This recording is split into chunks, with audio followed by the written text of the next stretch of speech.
Hey, how's it going, everybody? Welcome back. This is Mike, back up in my TV room for a little bit of a change of atmosphere. And I want to do a very quick video showing you what I got in the mail this week. I got 3 packages in the mail, Monday, Wednesday, and today, which is Thursday, January 17th. And it occurred to me when I got the package that came today that what I got over this week is sort of an overview of how eclectic my DVD/Blu-ray collecting habits have gotten. It's been this way for a long time, but just my interests are all over the place, and I think you'll see what I'm talking about when I show you what I got. First of all, on Monday, I got a package from this company, one of my favorite online companies to buy movies, the videobeat.com. I've talked about these people quite a bit.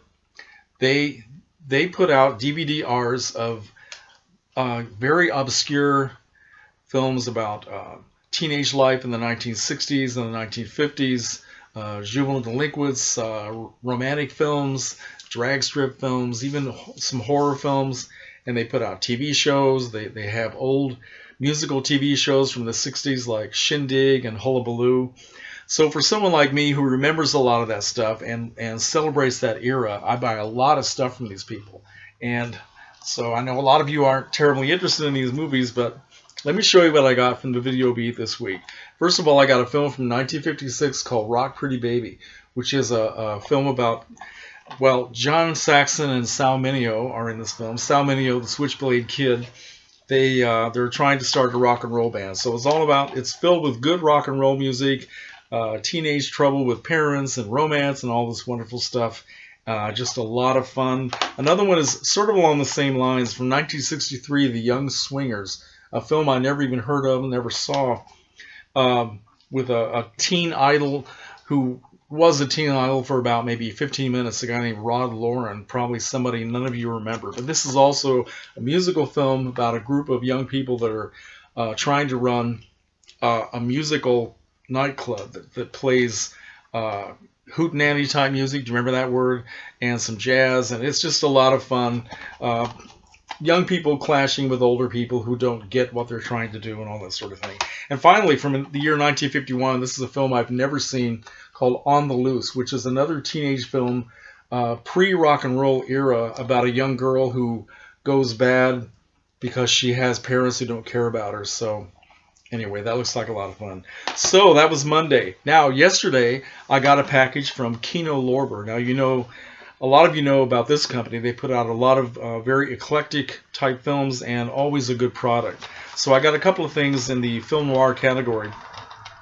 First is a film called I Walk Alone, starring Burt Lancaster, Elizabeth Scott, Wendell Corey, and Kirk Douglas, a film I've never seen, but I'm certainly looking forward to it. And great cast of actors, by the way. Talk about bad girls. I mean, Elizabeth Scott, she pretty much set the bar for bad girls in film noir. And finally, from Kino Lorber, the Mamie Van Doren Film Noir Collection. Now, this is going to be an acquired taste for a lot of people who don't even know who Mamie Van Doren is. She's actually still alive. She's in her 80s. She made very low-budget films during the 1950s.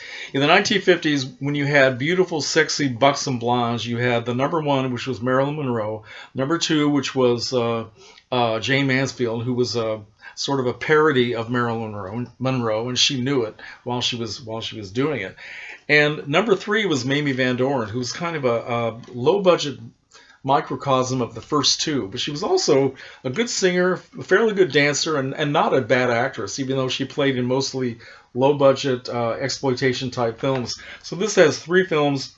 One is called Vice Raid, one is called Guns, Girls, and Gangsters, and the other is called The Girl in Black Stockings. That's the only one I've seen, from 1957, and Mamie is actually doing a supporting role. She's along with Lex Barker and Anne Bancroft. So that's now they call these film noir. I would object to that title because I don't think they have anything to do with the film noir genre, but I don't care. It's a nice package, and I love Mamie Van Doren, so it's going to be a lot of fun to watch them. So finally, today, oh, by the way, the Video Beat, whenever they send me movies, they send me this little package of sugar candies, and I've got a handful of them, which shows you how often I actually shop with these people. I don't know why I'm showing you that, but what the hell. So today from UPS, waiting on my doorstep, I got, this is about as far away from Mamie Van Doren as you can possibly get. This is the Ingmar Bergman collection, box set, Blu-ray from the Criterion Collection, which I didn't know was going to come this quickly. I was expecting it to be shipped sometime in the middle of February, but I was really surprised and happy to get this today. This has every film ever made by Ingmar Bergman, and he is an artist that I've just recently started getting into, and have been very impressed by what I've seen. Films like Winter Light and Wild Strawberries and Persona, which was the last one I watched. So I get to watch all these in perfect, I hope, Blu-ray splendor. So anyway, all right, I just wanted to share, show you how crazy my collecting life is getting. I just can't seem to stop buying stuff. And here's another interesting thing, a book I started reading last night, which is kind of film related for me. This is a science fiction novel by Philip K. Dick. It's called A Scanner Darkly, written in 1977. Sorry for that glare. That's why I never film up here, because I have such a glare in this room. But this is a book that was made into a film by Richard Linklater, which I've seen twice. I just saw it a little while ago in one of my film classes, a film in which they used the rotoscoping technique to sort of make the actors look like they're in an animated film. And I was really interested in the story, so I thought I would start reading the book. And of course, this is the guy, I never heard of this guy before, but this is the guy that wrote the novel that Blade Runner was based on. The novel is called Do Androids Dream of Electric Sheep? Anyway, this is what I'm reading. I just started last night. So I've gone on long enough. Thanks for watching, and let me know what you think of Mamie Van Doren and Ingmar Bergman, okay?